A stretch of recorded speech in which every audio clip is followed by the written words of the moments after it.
Amigos, hemos escuchado las plegarias de nuestro querido maestro Ezequiel Ataocu Sigamonal, compilador del Decálogo Universal, prefijado para estos últimos días, la doctrina del Creador. Algo muy bonito, muy interesante. Al inicio sabemos muy bien que Dios le ordenó a Moisés: saca a mi pueblo de Egipto y lo traes a este monte, porque he escrito mandamientos y leyes para enseñarles. Llegó Éxodo 24:12. Pero el problema fue que el pueblo no lo recibió, porque cuando Moisés descendió con las dos tablas de piedra, el pueblo se había pervertido, estaba pues presentando holocaustos a Dios Baal. Y este fue el motivo y la causa que se rompió el compromiso. Por eso Moisés rompió el compromiso. Ya no es así que Dios quiso desaparecer a su pueblo, lo quiso desaparecer por esa traición. Y Moisés tuvo que intervenir para que no le destruya, que tuvo que ayunar 40 días más. Al final, Dios escucha sus plegarias, ve su humillación, rogando por el pueblo, y lo vuelve a llamar por segunda vez y le dice: subíame al monte, pero escribe dos tablas como las primeras, labra dos piedras. Y subió otra vez al monte y escribió los mandamientos. Total, ayunó 120 días Moisés. Pero esta segunda vez ya no se escribió para ese tiempo, sino para el futuro, como dice Salmo 102:18, escribirse a esto para la generación futura y el pueblo que se criará. Entonces habla de un pueblo que tiene que criarse o formarse. Y al formarse este pueblo no es con los judíos, no lo es, sino con los gentiles. Porque mejor pasemos lectura a lo que dice el apóstol Pablo, para luego llegar a donde queremos, para que hemos destinado esta tarde. Dicen Romanos 10, 19, 20, 21. ¿No ha conocido esto? Y dice, más digo, ¿no ha conocido esto Israel? Primeramente Moisés dice: yo os provocaré a celos con gente que no es mía. Ya está esclareciendo que Dios va a provocar a celos con gente que no es su gente, con gente que no es mía, con gente insensata os provocaré a ira. O sea, con gente insensata, o sea, torpe, sin entendimiento, lo que es de Dios. O sea, con esa gente para poner a celos a su pueblo natural. E Isaías determinadamente dice: fui hallado de los que no me buscaban y manifestéme a los que no preguntaban por mí. No es su pueblo, son con gentiles, gente que nunca preguntaron por Dios ni tampoco lo buscaron. Mas acerca de Israel dice: todo el día extendí mis manos a un pueblo rebelde y contradictor. Por eso levanta un pueblo para poner a celos a su pueblo natural, con gente insensata. En otra parte dice con gente necia. Y en otra versión menciona con gente, dice, de extraña lengua, lengua de tartamudos, para hacerlos de los más simples, para hacerlos sabios. Es admirable. Y luego dice Pablo en Romanos 9, 25, 26, como también no seas, dice, llamaré al que no era mi pueblo, pueblo mío, a la no amada, amada, y será que en el lugar donde le fue dicho: vosotros no sois mi pueblo, allí serán llamados hijos del Dios viviente. Sabemos muy bien que nosotros, este pueblo formado en este tiempo, no somos judíos, no somos de sangre. Pero dice: llamaré al que no era mi pueblo, lo llamaré pueblo mío. ¿No? Allí serán llamados hijos del Dios viviente. O sea, pero está hablando con gente insensata, con gente sin entendimiento lo que es de Dios, con gente harta de esperarles en otra parte. Entonces levanta un pueblo para poner a celos con su pueblo natural. Pero algo muy interesante acá, cómo es digamos, el Dios ha trazado este misterio. Al inicio, Dios lo sacó en grupo que fueron casi 3 millones de habitantes.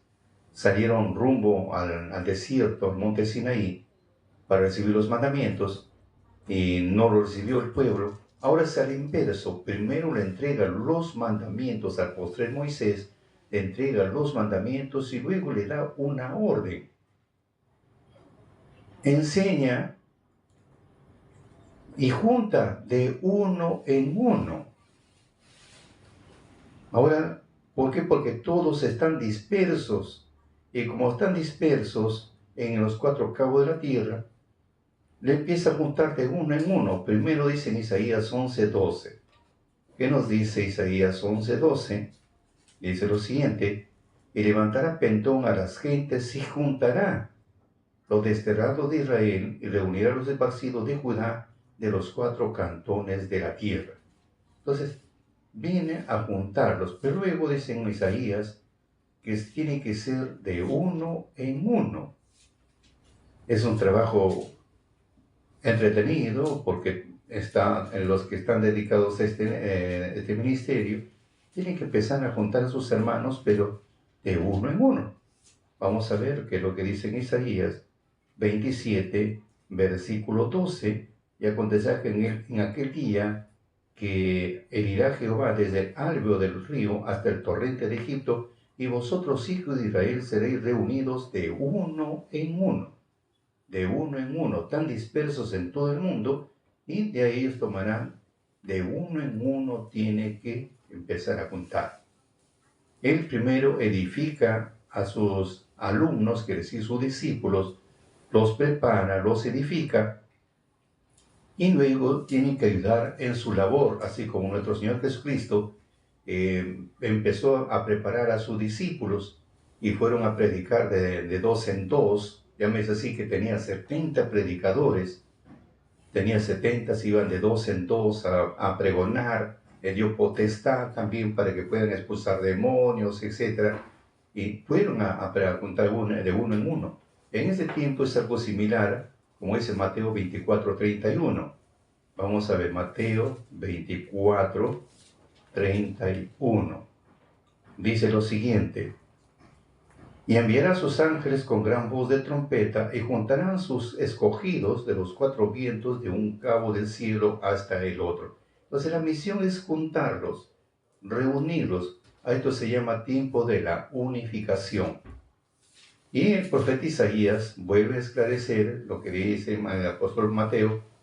En Isaías, vamos a ver 66, para no corroborar lo que estamos mencionando. 66,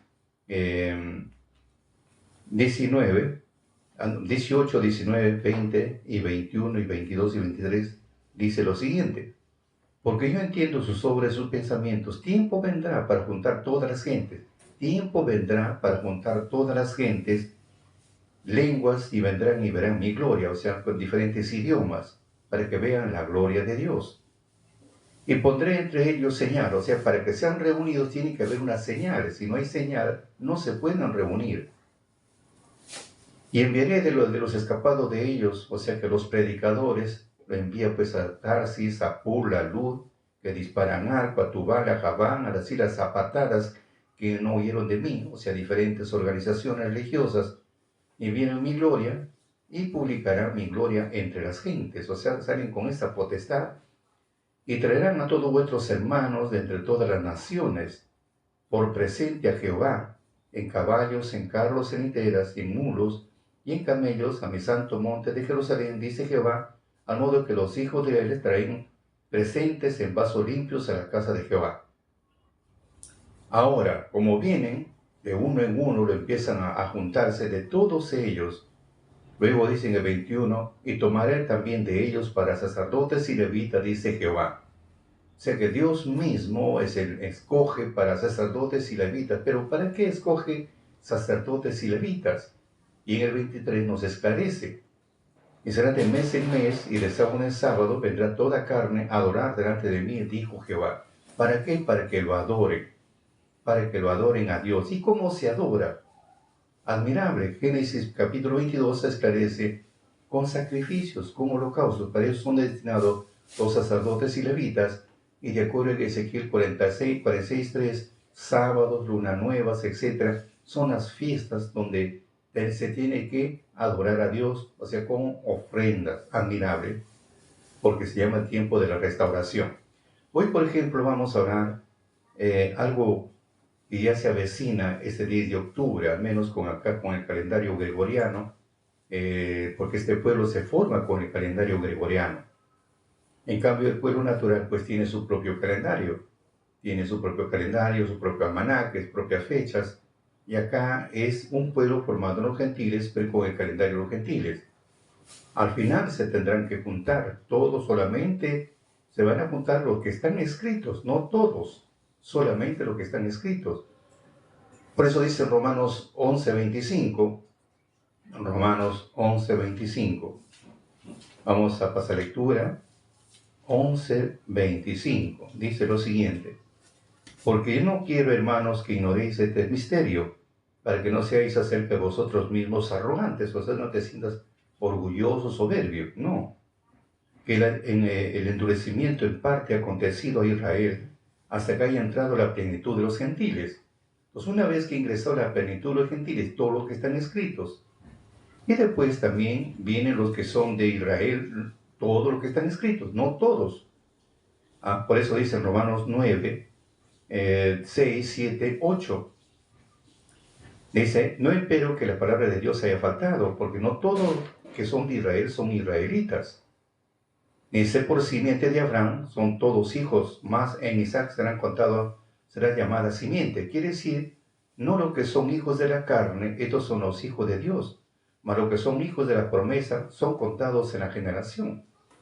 O sea, no todos, así como los gentiles, no todos son los escogidos, porque son de Israel, no todos son los escogidos. Entonces se juntan todos los que están escogidos o digamos escritos en el libro, serán reunidos y recién se aplica el calendario.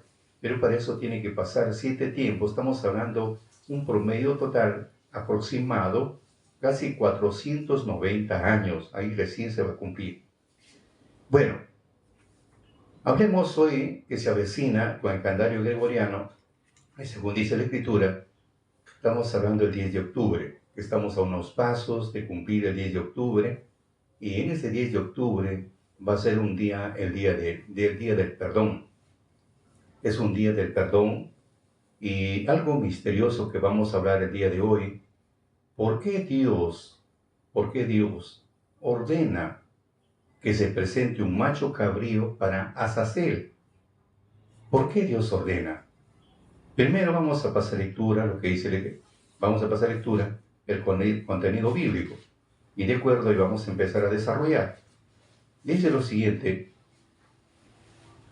en el capítulo 16 de Levítico, pues el procedimiento que tiene que llevarse a cabo, este 10. Y habló Jehová a Moisés después que murieron los 2 hijos de Aarón cuando llegaron delante de Jehová y murieron. Y Jehová dijo a Moisés, di a Aarón y a su hermano que no en todo tiempo entre en el santuario del velo adentro.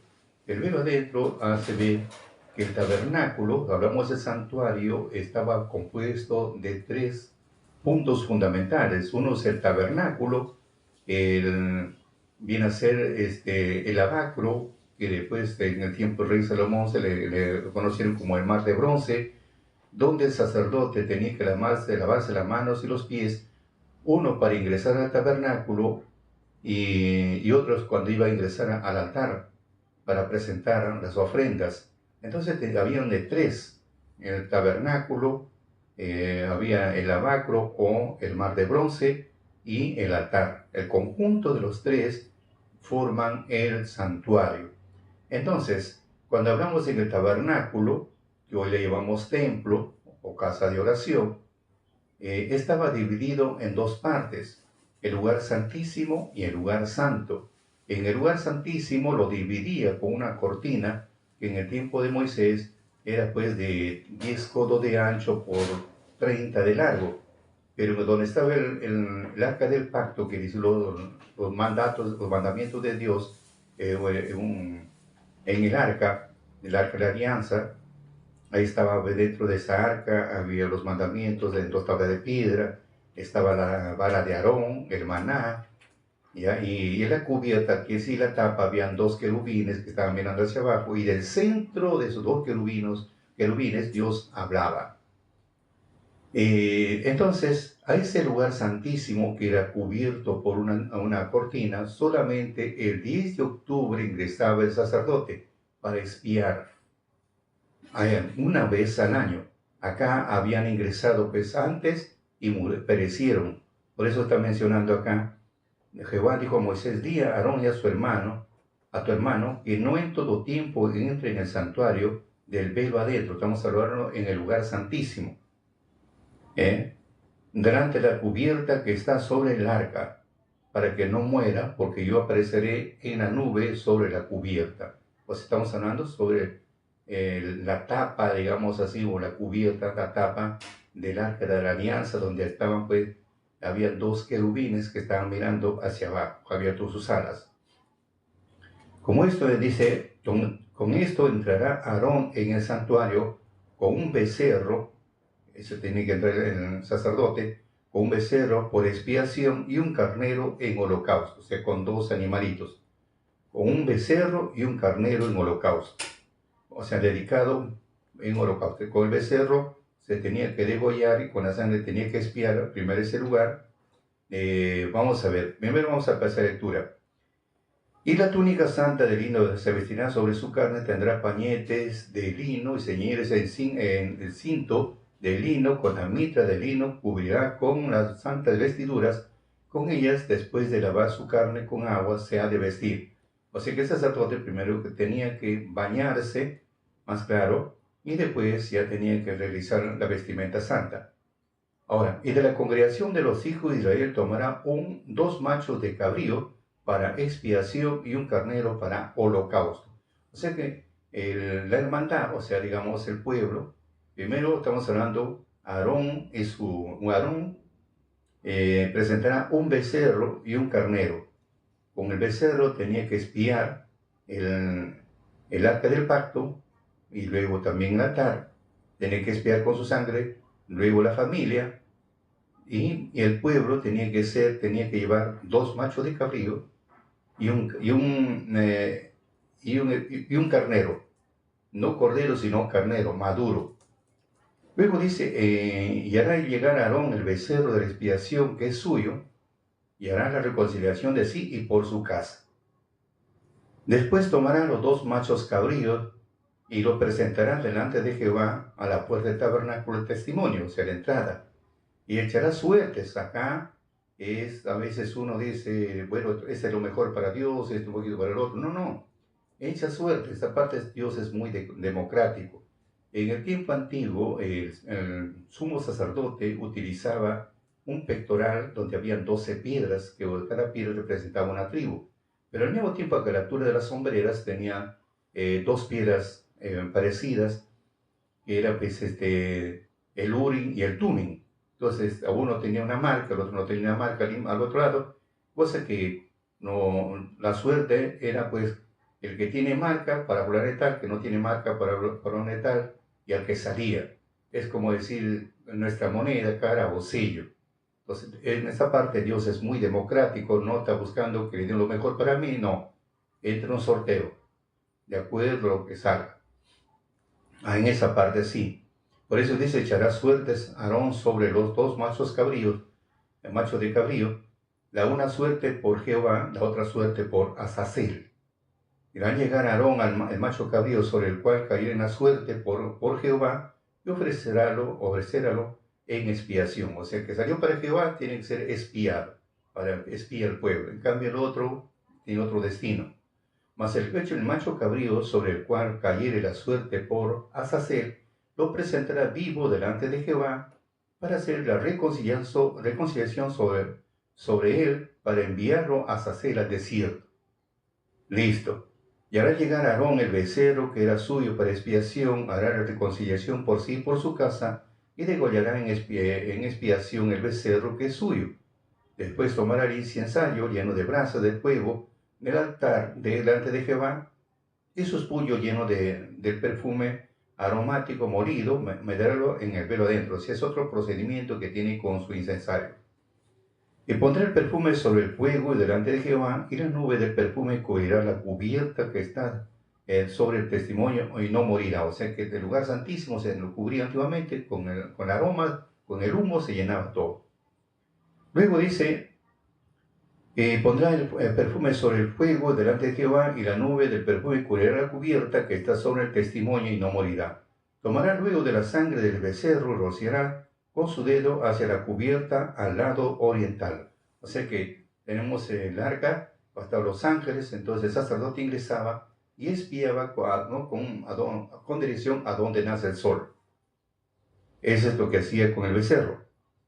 ¿Cuántas? 7 veces de aquel, dice, cierta pues parecerá 7 veces de aquella sangre con su dedo. Después degollará en expiación el macho cabrío, que era por el pueblo, y meterá la sangre de él, el pelo adentro, y hará de su sangre como hizo de la sangre del becerro, y esparcirá sobre la cubierta y delante de la cubierta. O sea que lo hacen al revés.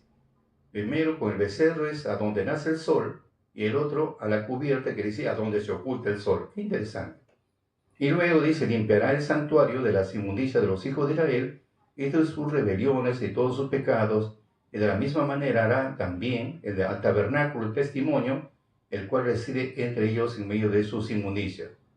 Y ningún hombre estará en el tabernáculo del testimonio cuando entrare a hacer la reconciliación en el santuario, hasta que él salga y haya hecho la reconciliación por sí, por su casa y por toda la congregación de Israel. Y saldrá al altar que está delante de Jehová y espiará y tomará de la sangre del becerro y de la sangre del macho cabrío y pondrá sobre los cuernos del altar alrededor. Y esparcirá sobre él de la sangre con su dedo 7 veces y lo limpiará y lo santificará de las inmundicias de los hijos de Israel. Y cuando hubiere acabado de espiar el santuario, el tabernáculo testimonio y el altar, hará llegar el macho cabrío vivo, y pondrá a Aarón sobre ambas manos sobre la cabeza del macho cabrío vivo, y confesará sobre todas las inmundicias de los hijos de Israel, y todas las rebeliones, y todos sus pecados, y poniéndolos así sobre la cabeza del macho cabrío, y lo enviará al desierto por mano de un hombre destinado para esto. Y aquel macho cabrío llevará sobre todas las iniquidades a ellos de la tierra inhabitada, de dejar ir el macho cabrío por el desierto. Y después vendrá Aarón al tabernáculo del testimonio y se desnudará las vestimentas de lino que había vestido entre el santuario y podrálas allí. Y lavará luego su carne con agua en el lugar del santuario. Después de ponerse sus vestidos saldrá y hará su holocausto, y el holocausto del pueblo hará la reconciliación por sí y por el pueblo. Y quemará el cebo de la expiación sobre el altar. El que hubiera llevado el macho cabrío a sacer llevará sus vestidos y lavará también en agua su carne, después entrará en el real. Entonces vemos algo interesante sobre este ministerio que estamos viendo de Azazel. Ahora nos preguntamos por qué Dios decreta, dice Pablo, que no se puede presentar sacrificios a los demonios. ¿Cómo? Entonces, ¿cómo se entiende? Parece algo contradictorio. Para eso tenemos que ver quién es Azazel, para comprender. Porque dice, echa la suerte. 2 machos cabríos antiguamente, si eran gemelos, mucho mejor. Tenía que un parecido, por lo menos era 80-90% parecidos. Pero uno para Jehová y el otro para Azazel. ¿Por qué? ¿Quién es Azazel entonces? Porque lo llevan al desierto. ¿Quién es Azazel? Y revisando un libro apócrifo, quiere decir que no está en la Biblia, están otros libros que no están incluidos, son varios libros que le ponen un nombre apócrifos. Encontramos el libro de Enoch, el que fue arrebatado, el primer arrebatado con cuerpo y todo.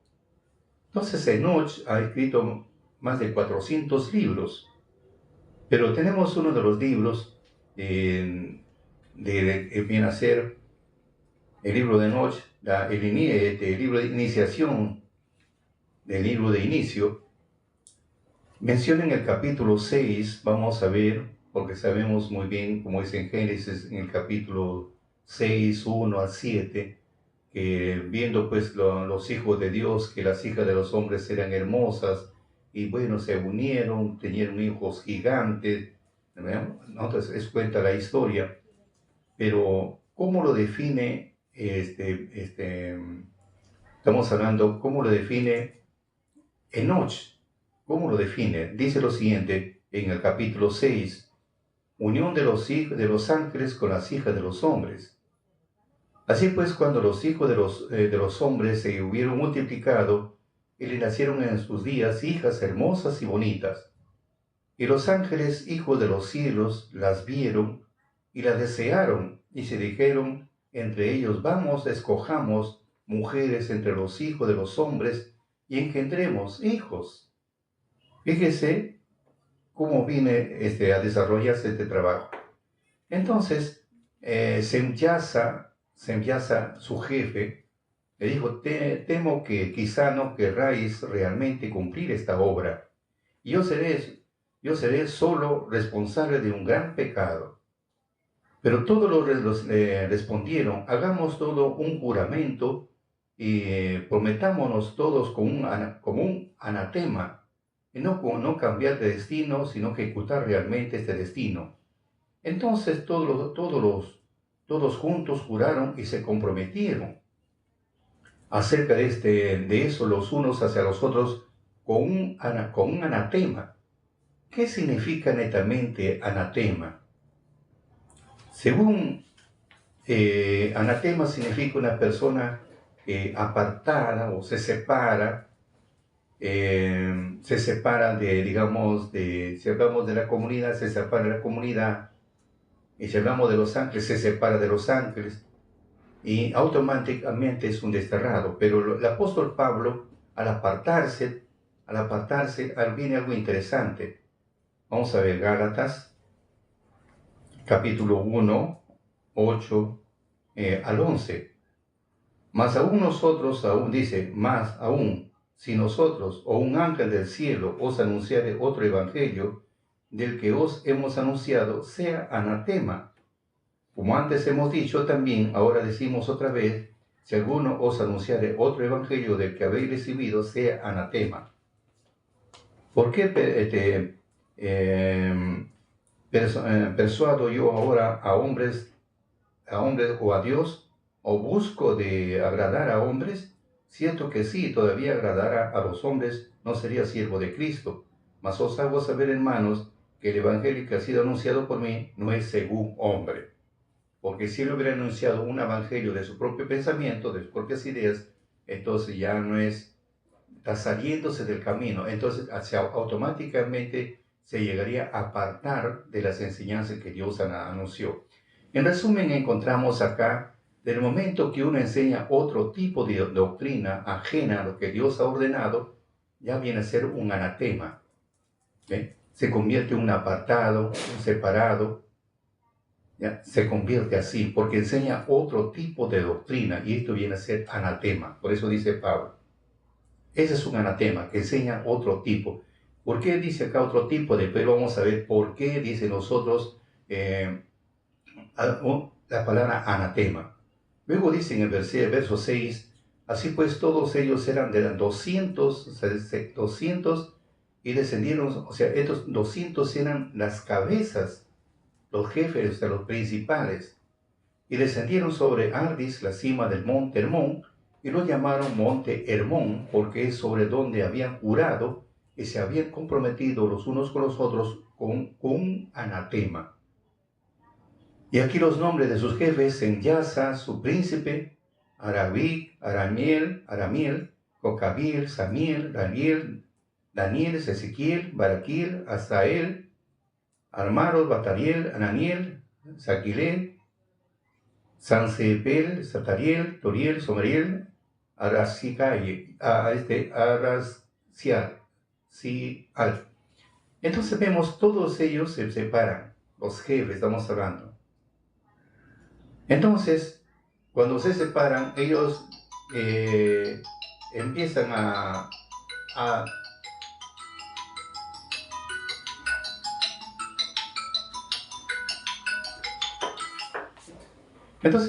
se separan y se unen con las mujeres, hacen ese pacto, forman otro tipo de doctrina contraria a lo que Dios había ordenado. Entonces descienden y que procrearon pues hombres que llegaron a una altura de 3000 codos. Estamos hablando pues en metros, sería el codo es en 0,42 centímetros aproximadamente. entre 3.000 vendría a ser 1.260 metros, imagínense. Que estos hombres empezaron, vamos a ver lo que dice la historia para comprenderlo. Todos los otros ellos tomaron mujeres, cada uno escogió una y comenzaron a ir hacia ellas y a tener comercio con ellas. Les enseñaron los encantos y los encantamientos, les enseñaron el arte de cortar las raíces, la ciencia de los árboles. Así pues, estas concibieron y pusieron en el mundo grandes gigantes cuya altura era 3.000 codos. Ellos devoraron todo el fruto del trabajo de los hombres hasta que estos no pudieron alimentarlos más. O sea que fue un problema grande. Entonces los gigantes se volvieron contra los hombres para devorarlos. Así que empezó la carnicería. Empezaron a pecar contra los pájaros, contra las bestias, los reptiles, los peces. Después ellos devoraron la carne entre ellos y se bebieron la sangre. Entonces la tierra acusó los violentos, hacía un caos. Ahora, los ángeles malos, estamos hablando, ¿qué enseñaron a los hombres? ¿Qué enseñaron? Por eso estamos viendo que hubo conflictos y ellos hacen un convenio que decide de anatema, o sea, realizar otro tipo, digamos, de enseñanza. ¿Cuál era? ¿Qué papel desempeñó Azazel? Por eso dice, tenemos que ver uno para Jehová y otro para Azazel. Azazel, ¿qué papel desempeñó? Estamos hablando en el capítulo 8, 1, 2, vamos a ver. Azazel enseñó a los hombres a fabricar las espadas y los machetes, el escudo y la coraza del pecho, y él le mostró los metales y el arte de trabajarlos, y los brazaletes y los aderezos, y el arte de pintarse los ojos con antimonio, de embellecerse los párpados y las más bellas y más preciosas piedras, y todos los tintes de color y la revolución del mundo. Y la impiedad fue grande sobre ellos, fornicaron y ellos erraron y todas sus voces fueron corrompidas. O sea que una corrupción quiere decir un falto de piedad, de compasión, una dureza única. Había una crueldad, eran insaciables como estamos viendo acá. Entonces, pues no se corrompieron, quiere decir, empezaron a un deterioro total, estropear, todo esto pasó. Entonces, lo que estamos viendo acá los casos. Que en el fondo, dice en el capítulo 9, en el versículo 6, le dice Dios a los ángeles Miguel, Uriel, Rafael y Gabriel, que son los ángeles buenos. Ellos empiezan a clamar y dice, tú eres Señor de los señores, el Dios de los dioses, Rey de los reyes, y el trono de su gloria permanece a través de todas las generaciones del mundo, y tu nombre es santo y bendito y glorioso por toda la eternidad. Y Él es bendito y glorioso. Eres tú quien todo lo has hecho, en ti reside el poder sobre las cosas, todo es descubierto y en toda su desnudez ante ti. Todo lo ves y no hay nada que pueda esconderse. Y acá viene el punto. Tú has visto lo que ha hecho Azazel, cómo ha enseñado toda injusticia sobre la tierra, y desvela los secretos eternos y se complace en los cielos, que se cumplen en los cielos. Ese es el error grave que comete Azazel. Por eso anatema quiere decir, empecé a enseñar otra cosa, lo que Dios no había trazado. Eso viene a ser anatema, increíble. O sea, enseñar otro tipo de doctrina, otro tipo de enseñanza que viene a ser la injusticia. Por eso dice, tú has visto lo que ha hecho Azazel, o ha enseñado toda la injusticia sobre la tierra y desvela los secretos eternos que se cumplen en los cielos. Eso enseñó Azazel. Acá solamente tocamos lo que es Azazel. Ahora, dentro de todo este campo, dice acá en el versículo 10, y ahora hay aquí que las almas de los que están muertos gritan y se lamentan hasta las puertas del cielo, y su gemido ha subido y no puede salir ante la injusticia que se comete en la tierra. ¿No? Entonces es un lamento, por eso Juan el teólogo incluso resalta esta parte donde estamos mencionando en el capítulo 6 de Apocalipsis, 6, 9 al 11. Dice lo siguiente. Y cuando él abrió el quinto sello, vi debajo del altar las almas de los que habían sido muertos y por la palabra de Dios y por el testimonio que ellos tenían. Y clamaban en alta voz diciendo, ¿hasta cuándo, Señor Santo y verdadero, no juzgas si venga nuestra sangre de los que moran en la tierra? Entonces viene ese clamor.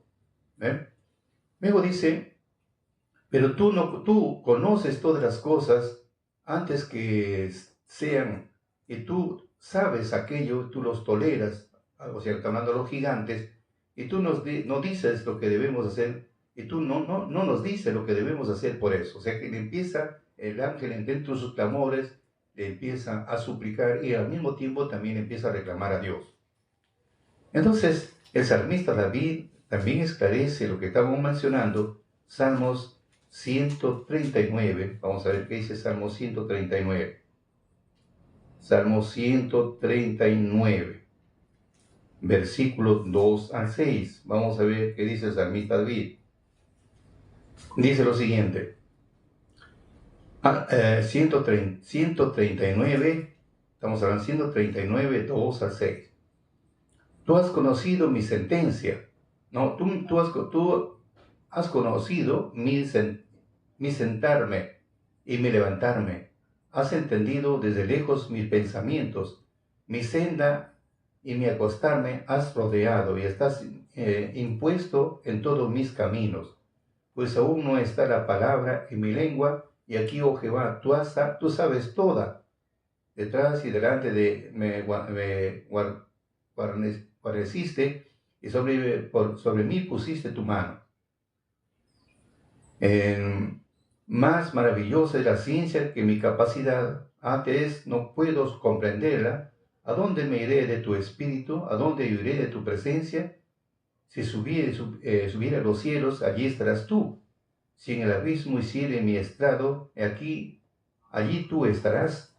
Y tomaré las alas del alba, y hubiere en el extremo de la tierra, del mar, aún allí me guardarás. Allí me guardarás. Dice, allí me guardarás, y tomaré de las alas del alba. No. Y dije, ciertamente las tinieblas me cubrirán, a una noche resplandecerá tocante de mí. Entonces vemos, no hay nada que se pueda ocultar delante de la presencia de Dios, delante de sus ojos. No hay nada, todo te ha descubierto, como dice acá en el libro de Noch, y también el salmista David, incluso en Eclesiástico, también esclarece, en Eclesiástico 42, vamos a ver, 42, versículo 18 al 20. Dice lo siguiente, vamos a ver, 18 al 20. Dice lo siguiente.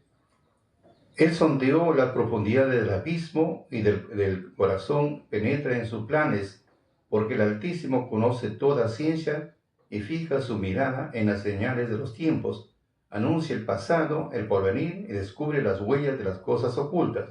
Ningún pensamiento se le escapa, ninguna palabra lo es desconocida. Entonces, no hay nada que esté encubierto delante del Señor. Ningún pensamiento se le escapa, ninguna palabra le es desconocida. Todo sabe Dios. Muy bien, hasta ahí estamos entendiendo sobre este ministerio. Ahora vamos al punto más que es interesante acá. El problema de Azazel, como estamos hablando, enseñó la injusticia.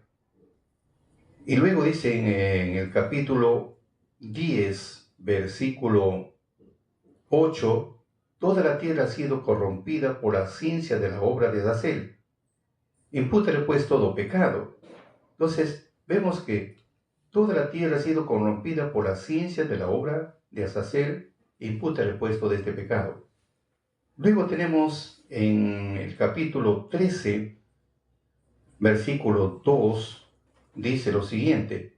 No habrá para ti ni tregua ni intersección, porque has enseñado la injusticia, y a causa de todas las obras de blasfemia. O sea que hablamos de blasfemia, pues viene a ser una expresión de injuria, de ofensa contra el carácter de Dios, es blasfemia. de violencia. ¿Ah? O sea, estamos hablando de salvajismo, de brutalidad, de bastante agresividad, como he visto cómo los gigantes hacían con los seres humanos, aún con los animales, y que tú has enseñado a los hombres, o sea, empezaron a hacer todo lo contrario. Entonces, ese es el Azazel que estamos hablando, lo llevas al desierto, pero la pregunta es ¿por qué es el problema? Seguimos con esa duda, ¿por qué? ¿Por qué manda Dios a Azazel? Hemos visto ya quién es Azazel, es un ángel caído, un ángel que le enseñó la injusticia, la inmoralidad. Entonces, ahí viene el caso. Pero ¿por qué manda un macho cabrío? ¿Por qué le manda un macho cabrío? Revisando el libro sagrado encontramos algo. Vamos a entenderlo. Primero, encontramos, para definir ese punto, vemos algo interesante para entender ese punto. Dice la Escritura que delante del hombre ha puesto el agua y el fuego. Dios ha puesto delante del hombre el agua y el fuego, y cada uno toma lo que desea, ¿no? O sea, delante del hombre está el agua y el fuego, y cada uno lleva en su mano lo que desea. Supongamos que yo llevé brasas de carbón y me quemé las manos. Y si yo me quemé las manos, ¿a quién le echo la culpa? Entonces, ese es el punto.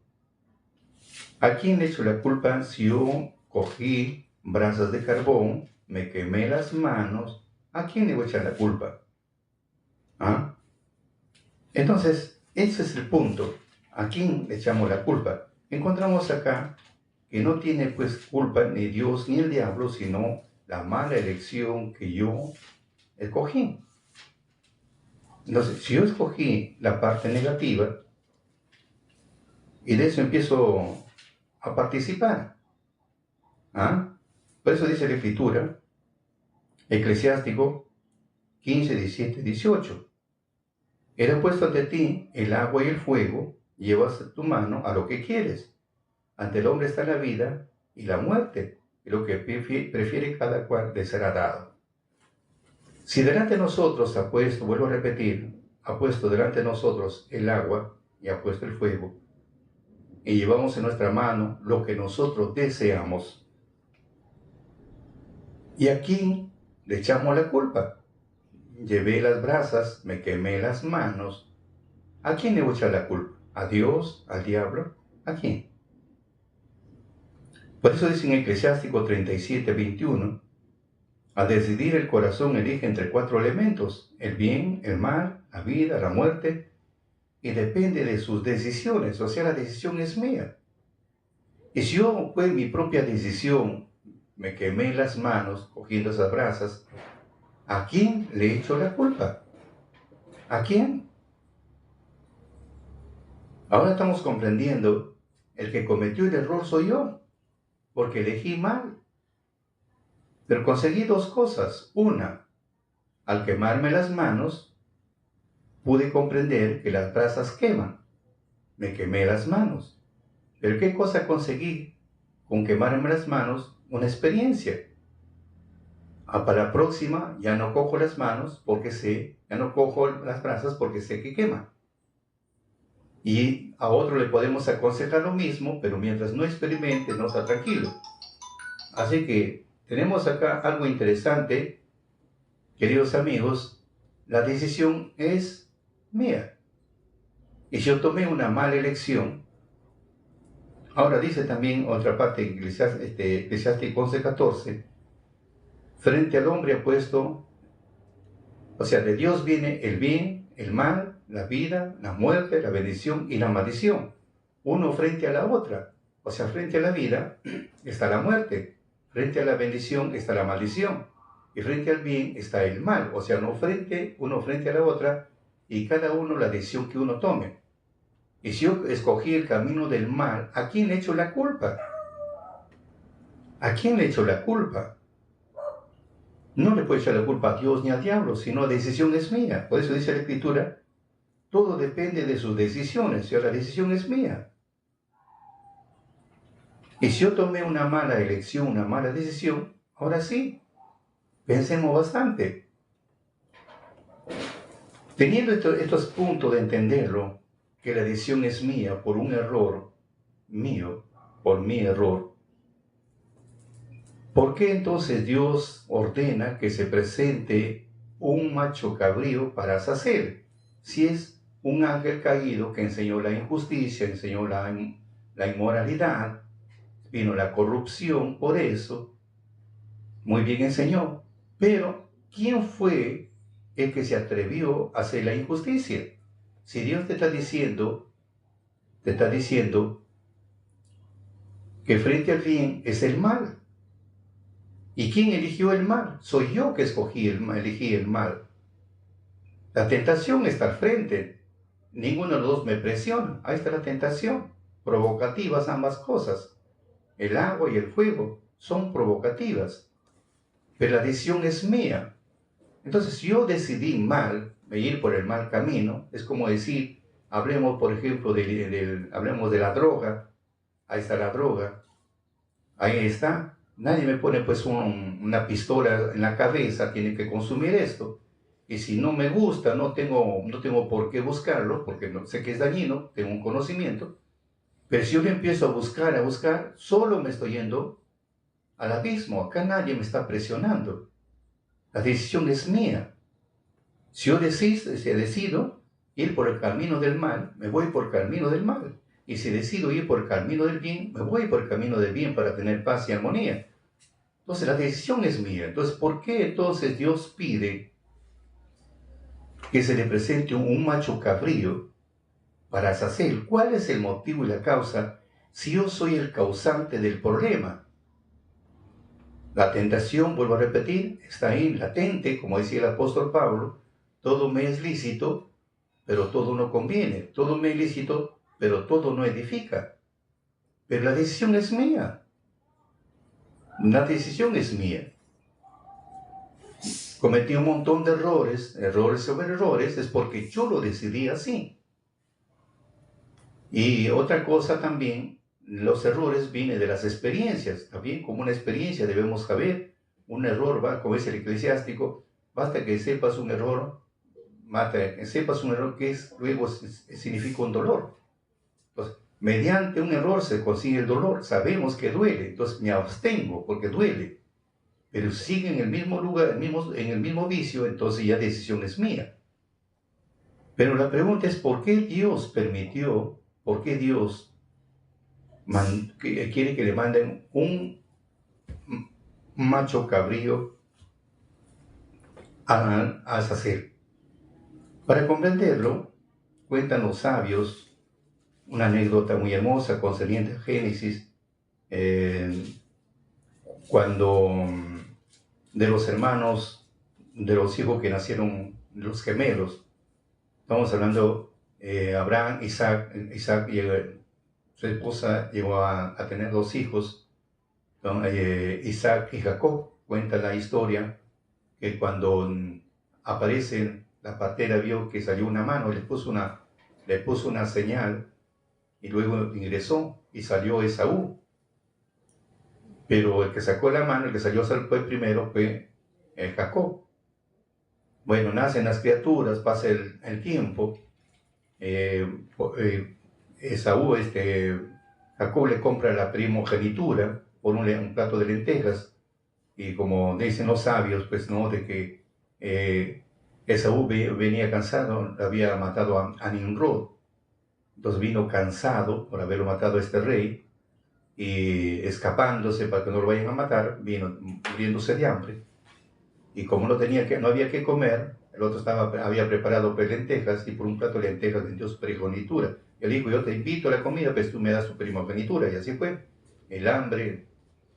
Y la segunda fue por nada más y nada menos porque le quitó la bendición. Se disfrazó, por el consejo de su mamá, porque su hermano era velludo, se puso en su brazo la piel de un chivito, Entonces era velludo y así le dio toda la bendición. Y por esta causa, por este motivo, viene algo interesante. Por este motivo,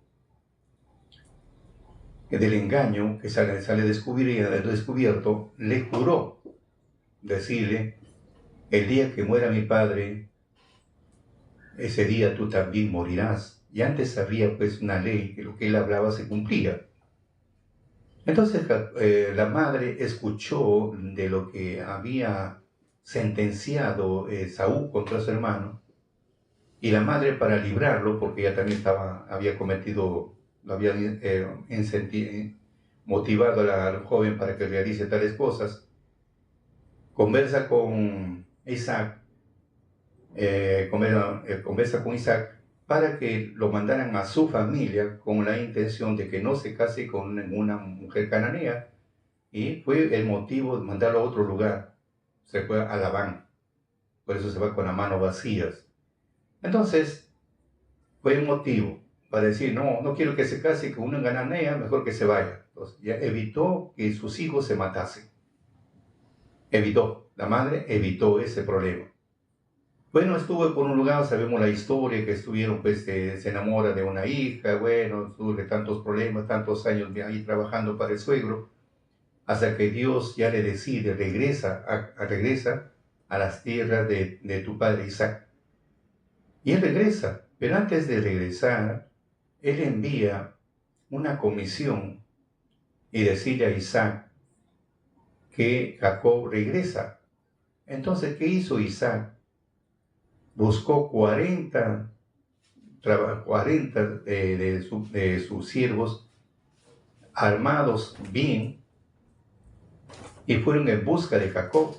Cuando viene, dice que vienen en camino 40 varones bien armados, vienen a tu encuentro. Entonces Jacob empezó a temblar de miedo porque sabía que él lo iba a matar. Entonces, él forma una comisión. Al formar esta comisión, lo dividen en 3 partes. Vamos a ver cómo es en Génesis 33. Vamos a leerlo. Levantó los ojos, Jacob vio a Esaú que venía con 400 hombres. Distribuyó entonces los hijos entre Lía y Raquel y los dos siervos, y colocó a las siervas con sus hijas. Pero antes había pasado esto. Le había pasado, mire la cantidad que les envía, 32, 15 al 22 de Génesis. Y de todo en cuanto tenía, tomó algo para enviárselo como regalo a su hermano Esaú. 200 cabras, 20 machos cabríos, 200 ovejas, 20 carneros, 30 camellas paridas con sus crías, 40 vacas y 10 toros, 20 mulas, 10 burros. Luego los separó en diversos grupos y se los pasó a sus servidores. Con esta orden, esta es la orden que recibieron los servidores: vayan delante de mí, dejando una distancia entre un grupo y otro. Al primero le recomendó: cuando te encuentre mi hermano Esaú y te pregunte quién eres tú y a dónde vas y de quién es el rebaño que vas guiando, tú le contestarás: somos gente de tu siervo Jacob, es un regalo que le envía mi señor Esaú, ya que él mismo viene tras de nosotros. Dio esta misma orden al segundo grupo y también al tercero, se lo dividió en 3 grupos. Y así todos los que acompañaban a los rebaños, y le dijo: así han de hablar a Esaú cuando le encuentren: mira, su rostro, Jacob viene tras de nosotros. Pues Jacob pensaba: lo aplacaré con los rebaños que lo envíe delante, y cuando después se encuentre frente a él, quizá me reciba sin enojo. Fíjate, pues sabía que el juramento que le había hecho, le dijo así: muere mi padre y te mato a ti. Entonces, por eso Jacob dijo, ¿no? Pensó, le mandó tres comisiones, ¿ah? tres grupos los separó. Entonces dice, Job pensaba, lo aplacaré. Entonces la palabra aplacar es como decir, estoy de sed, tomo agua, me aplaca, o sea, le quita la rabia que estaba, ese deseo de venganza. Lo aplacaré con los regalos que le envié delante, y cuando después me encuentre frente a él quizá me reciba sin enojo. Quizá me reciba sin enojo. Sé que él estaba temblando de miedo. Entonces le mandó con el fin de aplacar su ira, su rabia, su sed de venganza contra él. Entonces, llamamos al 33, levantó los ojos Jacob y a Esaú, que venían con 400 hombres. Distribuyó entonces los hijos entre Lía y Raquel, y las dos siervas colocó a las siervas con sus hijos por delante, detrás de ellas puso a Lía con sus hijos, y a Raquel y a José más atrás. Él pasó delante de todos, se inclinó 7 veces al suelo antes de encontrarse con su hermano. Imagínense, porque el hombre estaba temblando de miedo, porque lo iban a desaparecer ahí a toda su familia. Entonces Saúl corrió al encuentro de su hermano y lo abrazó, echándole sobre el cuello, lo besó y lloraron los dos. Levantó después de la vista y al ver las mujeres y sus hijos preguntó, ¿qué son de ti estos? Jacob le respondió, son los hijos de Dios, ha dado a tu siervo. Entonces se acercaron las esclavas con sus hijos e hicieron profunda reverencia. Se acercó también Lía con sus hijos y se postró. Finalmente se acercaron José y Raquel y se postraron. Preguntó Esaú, ¿qué significan aquellos rebaños con lo que me ha encontrado? Porque se encontró con 3 grupos. ¿Qué son? Entonces Jacob le respondió, es para que me recibas bien. ¿Ves? Porque él sabía pues que le iban a matar. Es para que me recibas bien. Él dijo, yo tengo bastante, guarda lo que es tuyo. Pero Jacob contestó, no, te ruego si es que ya no te sientes ofendido. Fíjese, te ruego si es que ya no te sientes ofendido. Si ya estás ofendido, y te ruego que aceptes el regalo que te hago, ya que me has presentado ante ti como ante Dios, y tú me has acogido favorablemente. Acepta pues el regalo que te han traído, ya que Dios me ha favorecido y tengo de todo. Y Jacob insistió tanto que lo aceptó. Vamos, dijo Esaú, pongámonos en marcha, que yo iré delante de ti. Y Jacob le dijo, mi señor sabe bien que los niños son delicados, y tengo ovejas y vacas paridas, y si las hago andar muy apuradas, en un solo día, solo el ganado menor morirá. Vaya mi señor delante de su siervo, yo caminaré con calma con el paso del ganado que viene detrás de mí y al paso de los niños hasta que lleguemos a encontrarnos en Seir. Respondió Esaú, acepta por lo menos que queden algunos de los hombres que me acompañan. Pero Jacob le dijo, no, es necesario que me basta con que me guardado, no me guardes rencor. Fíjese, acá vemos una historia muy encantadora, lo que pasó entre Esaú y Jacob. Le envió los regalos para que se aplaque esa sed de venganza, de rabia, de que lo iba a matar, con esa finalidad. Teniendo este concepto, ahora sí es fácil comprender por qué Dios envía un regalo para Azazel. Si sabemos que Azazel es un ángel caído que enseñó la injusticia y la inmoralidad al hombre, y el hombre, una cosa es enseñar, y el hombre lo puso en ejecución, porque la tentación está ahí, pero el hombre escogió la injusticia antes de escoger la justicia. El culpable es el hombre porque tomó una mala decisión. Pero ¿cuál es el problema? Le echamos la culpa. El diablo tiene la culpa. Estamos como Adán y Eva. Cuando Eva comió el fruto prohibido, le metió a su marido, Dios le quitó la vestimenta santa, se sintieron desnudos. y se escondieron se pusieron como delantales, como dice, de hojas de higo. Y cuando Dios fue a buscarlo, ¿por qué te escondes? No, seguramente que has comido el árbol de la ciencia del mal. Sí, le dice, comí, pero la mujer que tú me diste me engañó. Y luego dice la mujer, no, la serpiente me engañó. O sea que empezás a echarse la culpa el uno con el otro. Acá estamos en ese problema. El que cometió el error, el que escogió el camino incorrecto, el camino de la injusticia, a pesar que está la justicia y la injusticia frente, pero el hombre escogió la injusticia y luego le echa la culpa al diablo. Y al echarle la culpa al diablo, está airado, está contrariado contra nosotros por echarle la culpa. Entonces, ¿qué hace Dios para mermar, que nosotros debemos hacer, para mermar su rabia, su contrariedad contra uno? Por eso mejor le manda para aplacar su rabia, le manda pues una ofrenda para hacer, para que mengue su rabia. Porque nosotros debíamos reconocer nuestro error y decir, yo fui el que elegí el mal, el mal está ahí, pero yo lo elegí, participar, comer de sus frutos del mal. Así como Eva fue provocada y se fue a comer el fruto del mal, la ciencia del mal, ella. Ahí estaba la tentación, pero ella fue, participó y lo hizo participar al otro. Entonces, amigos, acá esto, estamos como Adán y Eva, ¿ya? Cometemos el error y le invitamos a otro a cometer el error. Y luego le echamos la culpa al otro, el diablo tiene la culpa.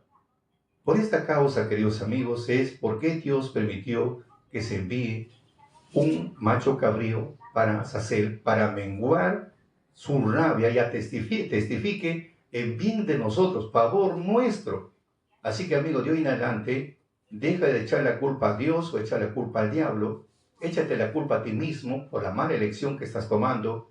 Y si es que tienes un momento tan difícil, tienes un momento que estás pasando un momento muy difícil, no le eche la culpa a Dios ni al diablo, sino tu mala elección. Un ejemplo para comprenderlo, como dice la Escritura, si caíste enfermo, cuídate de caer enfermo. No dice cuídate después. La mala elección es nosotros no sabernos cuidar. Para mayor información, síguenos en nuestra cuenta de Santos Salazar Silva, en la cuenta de Vicky Perimedina, en Facebook, Instagram, TikTok y YouTube, y comparte con tus amistades para llegar a más sedientos de la doctrina de Dios.